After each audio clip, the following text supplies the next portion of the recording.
माझ्या महाराष्ट्रातील बांधवांनो, भगिनी आणि मातांनो, नमस्कार. जय महाराष्ट्र. काय बोलू, कारण गेले काही दिवस त्याच गोष्टी पुन्हा पुन्हा सांगतोय. दिवस एक एक एक एक एक एक उजाडतोय, मावळतोय. नवीन दिवस उजाडतोय, तोही मावळतोय. अनेक जण मला प्रश्न विचारतात, म्हणजे प्रश्न तोच आहे जो तुमच्याही मनात आहे, माझ्याही मनात आहे. एकूणच हे जे काही युद्ध चालू आहे, मला एका लता दीदींच्या गाण्याची आठवण आली. संपूर्ण जगाची अवस्था सरणार कधी रण, याच परिस्थितीत आहे. वाट बघतोय आपण, हे रण संपणार कधी. आणि हे रण लढताना, युद्ध लढताना मागेही आपल्याला बोललो होतो की शत्रू समोर असेल तर आत्तापर्यंत आपण हिंदुस्थानी सगळे जे आहेत, सगळे माझे महाराष्ट्रातले माता भगिनी बांधव आहेत, त्यांनी एक गाव दोन तुकडे करून ह्या शत्रूचा कधीच नायनाट केला असता. पण हा शत्रू दिसत नाही आहे ना, तीच तर पंचायत आहे. आणि हा शत्रूसुद्धा एवढा विचित्र आहे की तो आपल्याच लोकांच्या माध्यमातून आपल्यावरती हल्ला करायला बघतोय. पण तरी देखील आपण सर्वांनी जो एक अभूतपूर्व पराक्रमच, मी म्हणेन, होय पराक्रमच आहे, अभूतपूर्व पराक्रम केलेला आहे की संयम, धैर्य, हिम्मत, जिद्दीने लढतो होता आपण. आणि ही जिद्द, मला खात्री आहे, उद्या हे आपलं युद्ध सुरू होऊन, म्हणजे महाराष्ट्राचं 6 आठवडे पूर्ण करतो आपण. 6 आठवडे फार मोठा काळ आहे. गेल्या वेळेला बोललो होतो तेव्हा 5 आठवडे पूर्ण केले होते. आता 6 आठवडे उद्या पूर्ण करू. आकडेवारी काय आहे, महाराष्ट्रामध्ये काय चाललेलं आहे, अनेकांना प्रश्न पडतो. मुंबईत काय चाललंय, महाराष्ट्रात काय चाललेलं आहे. मी नम्रपणाने आपल्यासमोर काही माहिती ठेवतो आहे. याचा अर्थ असं नाही की इतर देशामध्ये इतर राज्य काही कमी करतात, असं नाही आहे. पण आजपर्यंत म्हणजे मी तुमच्याशी बोलतोय, हा आकडा माझा कालचा आहे. त्याच्यानंतर कालची रात्र आणि आत्ता 1 वाजतोय. 1 वाजेपर्यंत आणखीन हा आकडा पुढे सरकलेला आहे. आणि तो आकडा आहे आपण महाराष्ट्रामध्ये किती टेस्ट केलेले आहेत. एक जे काही सगळीकडे काहूर उठते ना, टेस्ट करा, करतोय आपण टेस्ट. जसं जसं आपल्याला शक्य होतंय तसं आपण या सगळ्या सोयीसुविधा वाढवतो आहोत. आत्तापर्यंत माझ्याकडे जो आकडा आहे, आत्तापर्यंत म्हणजे हा कालचा, मी पुन्हा एकदा सांगतो, काल संध्याकाळपर्यंतचा साधारणतः 66,796, म्हणजे 66,800 पर्यंत ह्या टेस्ट झालेल्या आहेत. त्याच्यामध्ये किमान 95% ह्या टेस्टमधले जे आपल्या व्यक्ती होत्या त्या निगेटिव्ह आलेल्या आहेत, म्हणजे त्यांना ह्याचा प्रादुर्भाव झालेला नाही.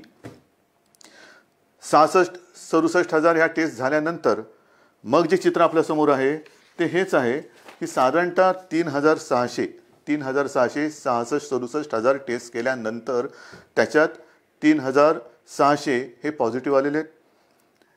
एकूण आत्तापर्यंत त्यातले 300-350 हे कालपर्यंत सांगतोय, ज्यांना ह्याचा प्रादुर्भाव झाला होता त्यांना बरं करून आपण घरीसुद्धा सोडलेलं आहे.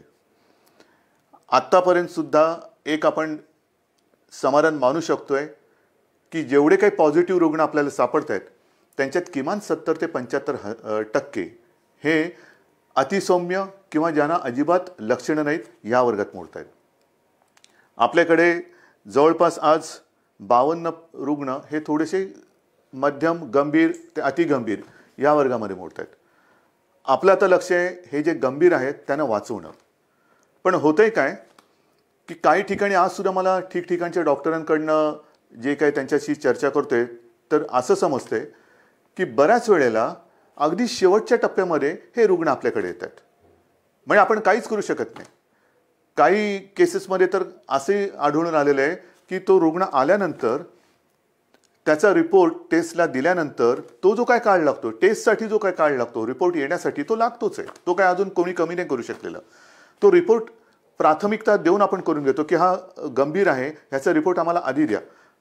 एक काही अपवादात्मक परिस्थितीत असे झालेले आहे की ते रिपोर्ट येण्याच्या आतच त्यांचं दुर्दैवाने निधन झालेलं आहे. आणि म्हणून मला नेहमी हेच तुम्हाला सांगतो आहे आणि सांगायचं आहे की कोणतेही लक्षण, सर्दी, खोकला, ताप हे लपवू नका, घरच्या घरी उपचार करू नका. आपण याची विभागणी केलेली आहे, ज्याला आपण फीवर क्लिनिक म्हणतो. सर्दी, खोकला, ताप यांच्यासाठी दवाखाने पण सुरू केलेले आहेत. ज्यांना ज्यांना ही लक्षणं आढळतील, ही अशी काही ज्याला म्हणतो ना की नुसतं संसर्ग म्हणजे हात लावला तरी झाला असं नाही आहे. जर मास्क लावला, थोडं अंतर ठेवलं तर हे प्रादुर्भाव याचा टाळता येतो. पण आपल्यापासून आपल्याला हे लक्षणं दिसत असतील तर लोक वालीत टाकतील का? अशा संस्कृतीचा महाराष्ट्र नाही आहे. एकमेकाला मदत करणारी आपली संस्कृती आहे. आणि म्हणून मी पुन्हा आपल्याला विनंती करतोय की जर का कोणाला अशी लक्षणं आढळली, स्वतःमध्ये अशी लक्षणं वाटली, तर न घाबरता, न पळता, घरच्या घरी न राहता तुम्ही ह्या दवाखान्यात या. जेवढं लवकर आपण याल तेवढं लवकर आपल्यावरती इलाज होईल. आणि मी गेल्या वेळेला सांगितलं होतं की करोना झाला म्हणजे संपलं, असं नाही. आज सुद्धा जे मी तुम्हाला आकडा दिलेला आहे, बरं होऊन म्हणजे काही ठिकाणी तर जवळपास गंभीर झालेली रुग्ण सुद्धा बरे होऊन आपण घरी सोडलेत, म्हणजे त्यांना जाऊ दिलेलं, बरं करून घरी जाऊ दिलेलं आहे. तर असंही आहे, अगदी 6 महिन्याच्या बाळापासून 83, 84, 85 वयाच्या आजीपर्यंत रुग्ण हे बरे झालेले आहेत, बरे होत आहेत. पण वेळेमध्ये आले तर, वेळेत आले पाहिजे. एक गोष्ट मला आणखीन सांगावीशी वाटते की काल मी संध्याकाळी मुंबईतील जे आपले खाजगी दवाखाने आहेत, हॉस्पिटल्स आहेत, किंबहुना स्वतः काही प्रॅक्टिस करणारे डॉक्टर्स आहेत, यांच्यापैकी काही डॉक्टरांशी बोललो. आणि मला समाधान आहेत, हे सुद्धा कुठेही लढायला कमी नाही आहेत. त्यांच्याशी मी स्वतः बोललो, आपले टास्क फोर्सचे डॉक्टर बोलले, महापालिका आयुक्त बोलले. या सर्वांनी एक आपल्याला आश्वासन दिलेलं आहे, विश्वास दिलेला आहे की आज उद्यापासून ह्यांच्या सगळ्या ज्या काही प्रॅक्टिस आहेत, विशेषतः नॉन कोविड पेशंटसाठी, नॉन कोविड म्हणजे ज्यांना कोविड नाही आहे, कोरोना झालेला नाही आहे, असे सुद्धा अनेक रुग्ण, त्यांच्या जुन्या तक्रारी आहेत. कोणाला किडनीचे आजार आहेत, कोणाला हृदयरोग आहे, कोणाला मधुमेह आहे, इतरही काही व्याधी आहेत, काही जणांना अचानक होत आहेत. तर त्यांच्यावरती उपचार करण्यासाठी हे क्लिनिक, हे दवाखाने आणि हे हॉस्पिटल्स ही कोणत्याही परिस्थितीत चालू पाहिजेत. नाहीतर कोरोना कोरोना कोरोना करताना ह्यांच्याकडे दुर्लक्ष झालं तर हाही वर्ग खूप मोठा आहे. त्याच्यासाठी ते आपल्याला मदत करतात, त्या सगळ्यांना मी धन्यवाद देतोय. आणि मी संपूर्ण महाराष्ट्रातील डॉक्टर्सना आवाहन करतोय, विनंती करतो आहे की मुंबईतले डॉक्टर्स तयार झालेले आहेत, महाराष्ट्रामध्ये सुद्धा तयार होत आहेत. पण आता घाबरू नका. तुम्हाला जे जे काही हवं आहे, जे जे काय सरकार म्हणून करता येणं शक्य आहे, ते सर्व सरकार म्हणून आम्ही करतो आहोत. काही काळजी करू नका. तुम्हाला अगदी PPE किट पाहिजे असतील, जिथे जिथे शक्य आहे, कारण आजही या सगळ्या उपकरणांचा थोडा नाही म्हटलं तरी तुटवडा आहेच. मी उगाच काहीतरी खोटं सांगणार नाही आहे, पण तुटवडा थोडासा आहे. पुरवठा होतो आहे, केंद्राकडनं होतोय, राज्य सरकारसुद्धा जिथून जिथून शक्य होईल तिथून हा जो काही उपकरणांचा आपल्याला पुरवठा होऊ शकतोय त्यांना संपर्क करून त्यांच्याकडनं सुद्धा घेतोय. म्हणजे हे होत आहे, परिस्थिती सुधारते, नक्की सुधारते. धान्याच्या बाबतीत सुद्धा जवळपास 80-90% लोकांपर्यंत राशन आपण पोहोचवलेलं आहे. भगवा रेशन कार्डच्या बाबतीमध्ये राज्याने जो एक मोठा निर्णय घेतला त्याच्याप्रमाणे वाटप आता येत्या काही दिवसात सुरू होते. आपण त्यांना कमी दराने, सवलतीच्या दराने अन्नधान्य देतो आहोत. केंद्राने सुद्धा, मी मागे जे बोललो होतो किमान आधारभूत किमतीने, त्याच्या बाबतीत सुद्धा ते मदत करतायत. आपल्याला अजून काय करता येणं शक्य आहे ह्याच्याबद्दल विचार करून केंद्राशी आपली बोलणी चालू आहेत. केंद्र सुद्धा आपल्याला मदत करते. महत्त्वाचा मुद्दा काय, अनेकांना असं आजही वाटते की केंद्र सरकार मोफत धान्य वाटते, तुम्ही का नाही देत? मोफत धान्य, केंद्र मोफत धान्य देते, मग तुम्ही का नाही देत? मोफत देत आहे, पण ते आत्तापर्यंत तरी फक्त त्यांनी तांदूळ दिलेले आहे. आणि हा तांदूळ सुद्धा अन्न सुरक्षा जी काही आपली एक योजना आहे त्यातल्या लाभार्थ्यांसाठी आहे. जसजसा तांदूळ येतोय तसं तोही आपण वाटतोय. या तांदूळाबरोबर आपण डाळ आणि गव्हाची मागणी केलेली आहे. कारण नुसता तांदूळ घेतोय तो आम्ही देतोय, पण तांदूळासोबत म्हणजे भाताबरोबर गहू आणि डाळ तर पाहिजे. त्या गहू आणि डाळीची सुद्धा आपण मागणी केलेली आहे. आणि मला विश्वास आहे अजून जरी त्याच्यात काही सुधारणा झाली नसली तरी लवकरात लवकर केंद्र सरकार ही आपली मागणी मान्य करून डाळीचा आणि गव्हाचा सुद्धा पुरवठा आपल्याला करेल. तो जसा येईल तसं तो आपण वितरण करेल, त्याची सुरुवात करतोय. एकूणच काय की हळूहळू आता गोष्टी या आपल्याला लक्षात आल्यानंतर त्याच्याही बाबतीत यंत्रणा ही व्यवस्थित काम करते आहे. हे सगळं करताना आता उद्या 20 तारीख आपण तर आपला लॉकडाऊन 30 तारखेपर्यंत आणि केंद्र सरकारने म्हणजे माननीय पंतप्रधानांनी तर 3 मे पर्यंत केलं. चांगली गोष्ट केली. ह्याचं कारण असं की गेल्या काही दिवसामध्ये हे जे काही आकडे आहेत हे केंद्र सरकार सुद्धा बोलते की थोडेसे त्याच्यामध्ये घट होते. महाराष्ट्रामध्ये सुद्धा आणि मुंबईमध्ये सुद्धा मी अद्याप काही बोलणार नाहीये. गेल्या काही दिवसातले आकडे ह्याची पुन्हा मी एक तपासणी करायला सांगितले की मला खात्रीपूर्वक सांगा. आहे रोजची मला माहिती येते, पण कुठेही भ्रमात आपण राहायचं नाहीये. कारण हा कोरोना जो आहे जगभराचा आपण अनुभव घेतला तर त्याची वाढ होते, पुन्हा थोडी खाली होते, पुन्हा वरती येतो, पुन्हा खाली जातो. हे थोडं वरखाली होतं. खाली लवकर येईल आणि वर जास्त जाणार नाही ह्याची दक्षता आपल्याला घ्यायची. कुठेही भ्रमात राहून चालणार नाही, गाफील राहून चालणार नाही. आता काय झालं, आला खाली नाही, खाली नाही, तो खाली आला आणि आपण गाफील राहिलो तर तो खाली आणि जाऊ रे. तर तसं नकोय, मला गाफील राहायचं नाहीये. आज मला महत्त्वाचं जे सांगायचं आहे की 20 तारखेपासून जे काही सगळं ठप्प झालेलं आहे, अर्थचक्र आपलं या कोरोनाच्या चिखलात रुतलेलं आहे. अर्थचक्र हे पुन्हा फिरवायलाच पाहिजे, नाहीतर कोरोनातून आपण बाहेर पडू आणि आर्थिक संकटात म्हणजे आगीतून फुफाट्यात. आणि त्याच्यासाठी उद्यापासून परत एकदा गणपती बाप्पा मोरया करून काही ठिकाणी आपण याला मोजक्या आणि माफक स्वरूपात परवानगी देत आहोत. त्याबद्दल सुद्धा मला थोड्याशा गोष्टी स्पष्ट करायच्या आहेत. आता एकूण राज्याचं जर का चित्र आपल्या डोळ्यासमोर आणलं तर काही जिल्हे सुदैवाने हे 0 रुग्णाचे आहेत. 0, तिकडे एक सुद्धा रुग्ण नाही आहे आणि तो होताही कामा नये. काही ठिकाणी जे थोडेसे होते त्याच्यात आता घट येत म्हणजे नवीन रुग्ण नाही आहे आणि त्याच्यात वाढ होत नाही आहे. आहेत ते सुद्धा बरे होऊन घरी चाललेले आहेत. मग आपण थोडे झोन केलेले आहेत, red zone, orange zone, green zone. Red zone साहजिकच आहे, जिकडे आज देखील रुग्णांच्या संख्येमध्ये वाढ होते ते रेड झोन आहे. ऑरेंज झोन जिकडे रुग्ण आहेत पण नवीन वाढ तशी झालेली नाही आहेत. आणि तिसरं ग्रीन झोन म्हणजे तिकडे 0 आहे. तर ह्या खास करून ग्रीन झोनमध्ये आणि ऑरेंज झोनमध्ये आपण माफक स्वरूपामध्ये उद्योगधंद्यांना परवानगी देतो आहोत. ह्याबद्दल सूचना या तळागाळापर्यंत गेलेल्या आहेत. आजपर्यंत आपण काय करत होतो, फक्त आणि फक्त जीवनावश्यक वस्तूंच्या उद्योगांना आणि त्याच्या मालवाहतुकीला परवानगी देत होतो.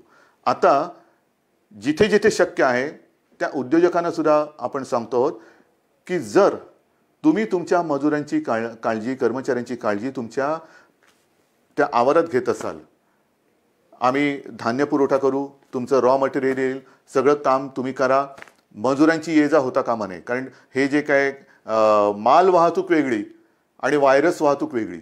आपल्याला व्हायरस वाहतूक नाही करायची, आपल्याला माल वाहतूक करायची. म्हणून माल चालू राहील, त्याची वाहतूक चालू राहील, पण व्हायरस बंदी ही राहणारच. व्हायरसची वाहतूक होणार नाही. ही व्हायरसची वाहतूक ही कळत नकळत होते आहे आणि म्हणून आता मला कोणताच धोका पत्करायचा नाहीये, अजिबात नाहीये. जे तुम्ही आत्तापर्यंत सहकार्य केलेत मला माहिती आहे खूप कठीण आहे. काही न करता शांत बसून राहायचं ह्याच्यासारखी दुसरी मला नाही वाटत दुसरी कोणती शिक्षा असेल. पण ती शिक्षा सुद्धा तुम्ही एक तुमचं कर्तव्य म्हणून भोगता आहात, सोसता आहात. तुम्ही शिस्त पाळताना मी दुसऱ्याला शिस्त नाही मोडू देणार, अजिबात नाही. कारण ती आता परवडणार नाही आपल्याला. आणि त्याकरता आपण ह्या काही गोष्टी सवलती म्हणा किंवा थोडीशी एक हातपायाची म्हणजे बराच वेळ अंग आखडून गेल्यानंतर हळूहळू आपण सुरू करतो ना, तसं सुरू करायचं आहे. एकदम उठून उड्या मारायला लागला तर पुन्हा काहीतरी व्हायचं. तर तसं नाही, हळूहळू शिथिलता आणत आपण पुन्हा पूर्वपदावरती यायचं आहे. आणि त्याच्याकरता ह्या काही ज्या मुभा म्हणतोय त्या आपण देतो आहोत. त्याच्यामध्ये साहजिकच आहे शेती आणि कृषी याच्यात पहिले बंधन नव्हतं, आताही राहणार नाही. जीवनावश्यक वस्तू, त्यांचा पुरवठा, त्यांचं उत्पादन ह्याच्यात कुठेही एक रुकावट येणार नाही. इतरही काही ज्या काही गोष्टी आहेत त्याची सुद्धा वर्गवारी केलेली आहे. केंद्राकडनं सुद्धा आत्ताच एक सूचना आलेली आहे, सूचनाची नियमावली आलेली आहे, त्याच्याप्रमाणे सुद्धा काही होईल. म्हणजेच काय की एक लक्षात घ्या की जिल्ह्याच्या विषयी आपण उघडत नाही आहोत, अजिबात नाही. या जिल्ह्यातून त्या जिल्ह्यात जायला अजूनही परवानगी दिलेली नाही. फक्त माल वाहतूक होत राहील, पण आपण तर घरातच राहायचं आहे. जिल्ह्यातल्या जिल्ह्यात जिथे म्हणजे हे जिल्हे जिथे त्याच्यात काही 0 आहे, ग्रीन झोन आहे, तिथल्या तिथे म्हणजे तिथे आता कोरोना नाही आहे, त्याच्यात आपण तिथल्या तिथे ये जा करायला देतोय. दुसऱ्या जिल्ह्यात त्या जिल्ह्यात देतोय, पण ह्या जिल्ह्यातली माणसं त्या जिल्ह्यातली माणसं ह्या जिल्ह्यात हे आता तरी आपण होऊ देत नाहीये. किमान 3 मे पर्यंत तरी ही बंधन आपल्याला पाळायचे. आणि हे करताना मला साहजिक आहे की काही जणांच्या मनासारखं होतंय, ते आपल्याला आशीर्वाद देत आहेत, माझं कौतुक करतायत, उद्धवजी चांगलं काम करतायत. काही जणांच्या मनासारखं होत नाही आहे, साहजिकच आहे, ते माझ्यावरती थोडेसे रागावले असतील. खास करून मी माझ्या पत्रकार बांधवांना सांगतोय, पत्रकार बांधव, कारण काल आपण एक नियम सगळ्यांना सांगितलं की वृत्तपत्रांवरती बंदी नाही आहे, अजिबात नाही आहे. वृत्तपत्र ही जसं आपण पेपर स्टॉल म्हणतो तिथे उपलब्ध करायला काही हरकत नाही आहे, पण खास करून मुंबई पुणे जिथे रेड झोन आहे तिथे मात्र घरोघरी वृत्तपत्र आज तरी टाकू देणं हे मला योग्य वाटत नाही आहे. मला कोणाशी वाद नाही करायचा की याने काय होतं त्याने काय होतं, नाही. कदाचित माझी भीती अनाठही असेल, भीती अयोग्य असेल. मला कोणी वाईट म्हणतील म्हणू देत, मी महाराष्ट्रासाठी वाईटपणा घ्यायला तयार आहे, जरूर तयार आहे. जर माझ्या महाराष्ट्राचं भलं होणार असेल आणि त्याच्यासाठी मी वाईट ठरत असेल तर मी वाईटपणा घ्यायला तयार आहे. अत्यंत नम्रपणाने, जसं तुम्ही माझं कौतुक करता तसंच हा वाईटपणा सुद्धा मी स्वीकारायला तयार आहे. पण कृपा करून आत्ता ह्या आणीबाणी म्हणजे हे आरोग्यविषयक आणीबाणी असताना त्याच्यात मला कोणताही धोका घ्यायचा नाही आहे. अयोग्य योग्य हे उद्या कळेल, पण समजा कुठे काही फटकन काही घडलं तर मला आता मुंबई पुणे आणि इतर कुठे काय असेल तिथे हे कोणत्याही परिस्थितीत संकट संपवायचं आहे. आणि म्हणून मी आपल्याला सगळ्यांना सांगतो की आजपर्यंत जसं तुम्ही मला सहकार्य केलं तसंच सहकार्य हे मला नाही, आपण आपल्याला स्वतःला सहकार्य करतोय. याचं कारण आज तरी या रोगावरती औषध आलेलं नाही, कोणती लस आलेली नाहीत, प्रयोग सुरू आहेत. पण असं ठामपणे कोणी सांगत नाही हे औषध घ्या म्हणजे पी हळद आणि हो गोरी, असं काही नाही आहे. अजूनही असं सापडलेलं नाही आहे. ते सापडेल तेव्हा हे सगळीकडे होईल, मग ही भीती कमी होईल. पण आत्ता तरी याच्यापासून लांब राहणं हे एवढाच हा एकच उपाय आपल्याकडे आहे. आणि त्याकरता मी पुन्हा एकदा आपल्याला सगळ्यांना सांगतोय की एकतर जरी ही थोडीशी मुभा आपण सर्वांना देत असलो तरी नागरिकांना कृपा करून विनंती आहे की आपण मात्र घराबाहेर पडायचं नाही आहे. अत्यंत आवश्यक असेल तेवढ्यापुरतंच घराबाहेर पडा. पडताना घरगुती मास्क असेल तो वापरा. आल्यानंतर म्हणजे काही ठिकाणी अँटी कोरोना पोलीस, मला समाधान वाटलं की काही ठिकाणी सुरुवात झाली. अगदी पोलीस अधिकाऱ्यांच्या घरात सुद्धा अँटी कोरोना पोलीस आलेले आहेत. मी काल ऑनलाईन बातमी बघताना आपल्या विश्वास नांगरे पाटलांना त्यांच्या घरात जाताना त्यांच्या अँटी करप्शन पोलीसने अडवलेलं आहे की बाबा थांबा, बाहेर फोन तुमचा सॅनिटाईज करा, हात धुवा, आत आल्यानंतर पहिला आंघोळीला जा. हे फार महत्त्वाचं आहे. अँटी कोरोना पोलीस म्हणजे घरातल्या घरात आपण काळजी घेणं गरज आहे. आपल्या मातापित्यांची काळजी घेणं, विशेषतः ज्यांना हे काही विकार असतील, डायबिटीज असेल, हृदयविकार असेल, इतरही काही मधुमेह असेल, ते वेळच्या वेळेला औषध घेतात की नाही आणि त्यांची ही सगळी जी लेवल आहे, हे जे काही विकार आहेत ते मर्यादेच्या आत राहतात की नाही हे बघणं हे आपल्या घरातल्या सगळ्यांचं कर्तव्य आहे. काही ठिकाणी मला अशी मेसेज येत आहेत की लहान मुलं आपल्या वाढदिवसाचे पैसे, आपल्या खेळण्यासाठी साठवलेले पैसे, कोणी सायकलसाठी साठवलेले पैसे हे मुख्यमंत्री सहायता निधीला देत आहेत. काय बोलायचं या मुलांना? कौतुक तर केलंच पाहिजे, आशीर्वाद तर दिलेच पाहिजे, पण मी ह्या बाळगोपाळांना सांगतो की तुम्ही काळजी करू नका. अहो आम्ही आहोत, ही माझ्यासोबतची जी पिढी आहे ती समर्थ आहे आणि हे सगळं युद्ध चाललंय हे तुमच्या भवितव्यासाठीच चाललेलं आहे. मला कल्पना आहे की पैसा करून ती गंमत असते, पैसा साठवणं आणि त्या साठवलेल्या पैशातून स्वतःसाठी या काही गोष्टी करणं. म्हणजे अनेक ठिकाणी घरात ह्या गोष्टी अशा आहेत की हट्ट नाही करायचा. आपल्या खाऊचा पैसा असेल, वाढदिवसाचा पैसा असेल, हा साठवत ते करायचं. तुम्ही नका करू, आम्ही आहोत, आपण खंबीर आहोत, सरकार खंबीर आहे, ही पिढी खंबीर आहे. आज सुद्धा मुख्यमंत्री सहायता निधीला मदत येते. CSR फंड मग तिकडे चालतो इकडे चालत नाही, मला तर त्या राजकारणात जायचंच नाही आहे. पण CSR फंडासाठी सुद्धा आपण एक वेगळा निधी त्याचा अकाउंट सुरू केलेला आहे. ज्यांना CSR म्हणून द्यायचं आहे मुख्यमंत्री सहायता निधीला, त्यांना CSRसाठी एक वेगळा अकाउंट आपण उघडून दिलेलं आहे. या सगळ्या गोष्टी करतो. आणि त्याचबरोबरीने घरामध्ये राहून थोडीशी एक अस्वस्थता येते, बेचैनी येते, काय करायचं कळत नाही, मग कोणाला विचारायचं, घरी कोण आहे. 2 गोष्टी आपण सुरू केलेल्या आहेत. एक तर खरं म्हणजे महाराष्ट्रामध्ये याची गरज नाही आहे, कारण महाराष्ट्र आपला हा सुसंस्कृत आहे. पण ज्या बातम्या येतात जगभरातून की घराघरामध्ये महिलांवरती अत्याचार किंवा हिंसाचार ह्या गोष्टी वाढत आहेत. महाराष्ट्रात असं होणार नाही. एक सुद्धा केस अशी होता कामा नये, अजिबात होता कामा नये. पण तरी देखील महिलांना मी विनंती करतोय की समजा दुर्दैवाने कुठे असा आपल्याला अनुभव आला तर 100 नंबर हा आपल्या मदतीसाठी आपण केलेला आहे. कुठे अशी जर का तुम्हाला वाटली की इकडे आपल्यावरती अन्याय होतो किंवा थोडंसं होते, मानसिक स्थिती थोडीशी इकडे तिकडे होते, पण तिच्यासाठी ती सांभाळण्यासाठी आणि महिलांना रक्षण देण्यासाठी एक 100 नंबर हा आपण त्या सेवेसाठी देतो आहोत. दुर्दैवाने जर का अशी कुठे घटना घडत असेल तर 100 या नंबरवरती माझ्या माता भगिनींनी फोन करावा. तत्काळ आपलं महाराष्ट्र सरकार आपला भाऊ म्हणून आपल्यासोबत आपल्या मदतीसाठी धावून आल्याशिवाय राहणार नाही. आणि हे सांगत असताना मी आणखीन 2 नंबर आपल्याला सांगतोय, कारण इतके दिवस घरी राहिल्यानंतर मन अशांत होणार, मनात बेचैनी वाढणार, एकटेपण वाटणार, काय करावं कळत नाहीये, थोडंसं वैफल्य वाटणार. मग काय करायचं? तर त्याच्यासाठी सरकारने 2 नंबर आपल्यासाठी दिलेले आहेत. घेता लिहून? कागद पेन आहे हातामध्ये? ठीक आहे, बघा पटकन.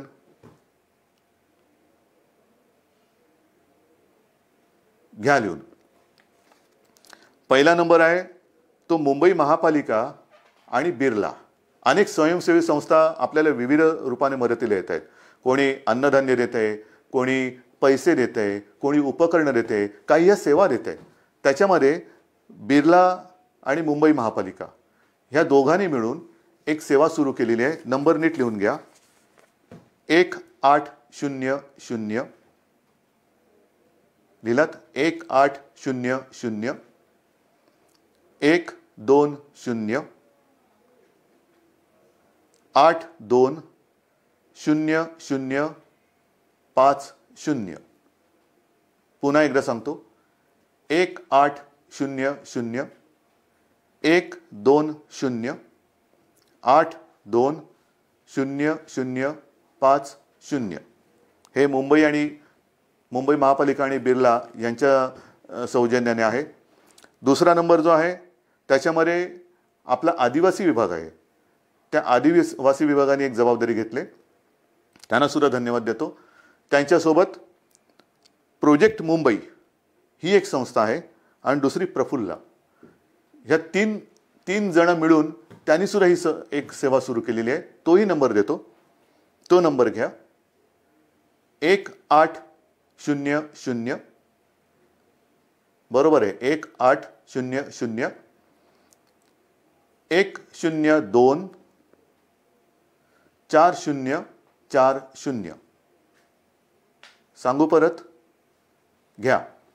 1800 102 4040.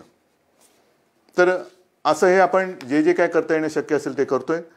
पण तूर्त 3 मे पर्यंत बाकी सगळ्या गोष्टी ह्या लॉकडाऊनमधल्या तशाच बंद राहतील.